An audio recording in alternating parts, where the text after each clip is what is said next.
So one of the best wintertime baits that kind of got overshadowed in the last few years, I think, with the time of the minnow, but is the football jig. So a lot of times when fish get on the bottom out deep, you know, in the winter, get on rock piles, get on things like that, football jig's one of the best ways to catch them. And I love throwing a football jig. We have a ton of spotted bass around here.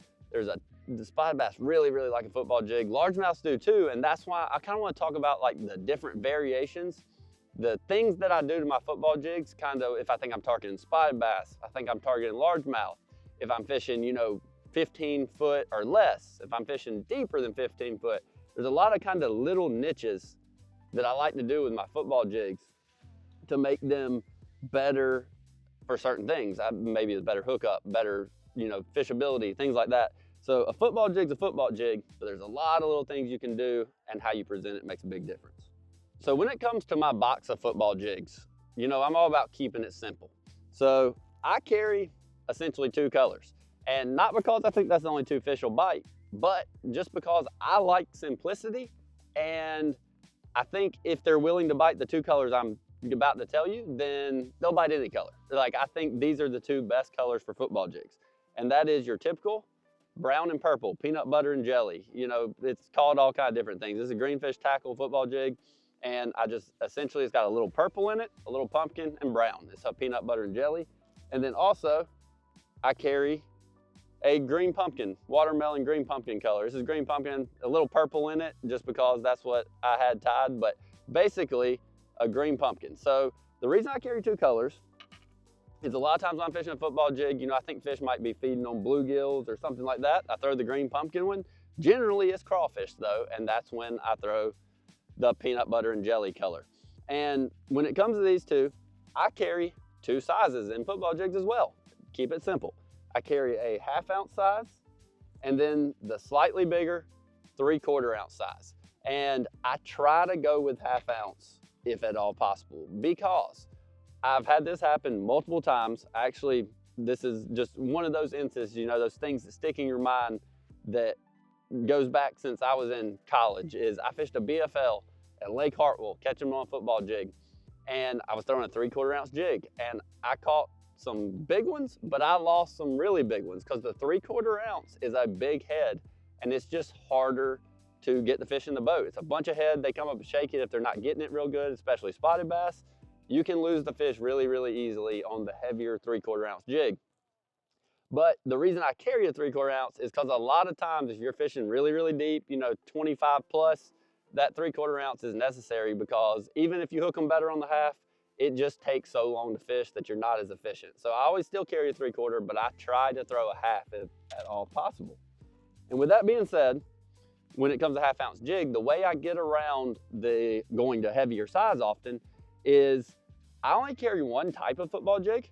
I carry the full skirted kind of bushy ones like this. But when I want to fish really deep, or I think I'm catching exclusively spotted bass, I think, you know, that's what I'm targeting mostly, not as much largemouth, I actually take this traditional jig and trim it into a spider jig. All I do is fold the skirt, you know, pick it through and put the ones that go top, and the ones that go bottom, and I take scissors and cut it right around the top.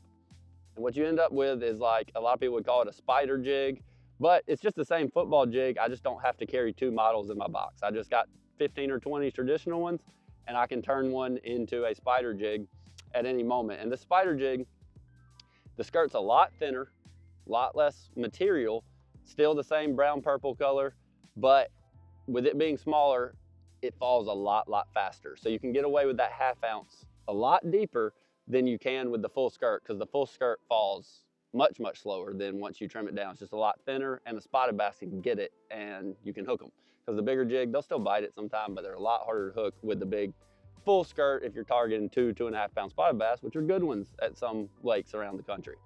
So when it comes to my football jig trailers, I keep it pretty simple.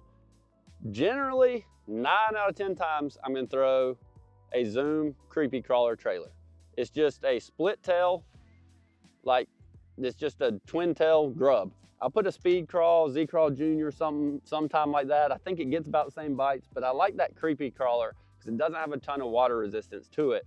And versus other styles of jig, you know, you're wanting that bait to get on the bottom. You're not trying to catch fish on the fall. You wouldn't be throwing a football jig necessarily if you were. So that creepy crawler trailer gets down to the bottom fast and stays there. And I carry just basically green pumpkin. I put green pumpkin on my brown ones, put green pumpkin on my green ones. I think green pumpkin's a great color to match basically anything. And it doesn't slow that fall of that football jig very much. And when it comes to setups on a football jig, I think setup on a football jig is really, really important. You know, I mentioned they can be more difficult to hook because they're out really, really deep, and you know, you've got kind of a bigger, heavier head. So I actually, in my Cobb Series rods, I designed a rod specifically. I made it for a football jig. I also throw a big worm and stuff out deep, but it is made specifically for a football jig. It's called the long game. Call it the long game because you're making long casts. You know, you're really getting out there to throw this jig over rock piles, timber, things like that. And what it is, it's a 7.4 medium heavy, but it has fast action, not extra fast. So what that means is it's got a little more tip than your traditional, you know, medium heavy rod.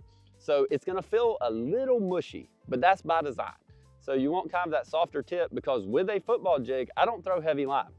I'm not going 20-pound test generally unless I'm on a big fish lake and I'm not throwing it very deep, you know.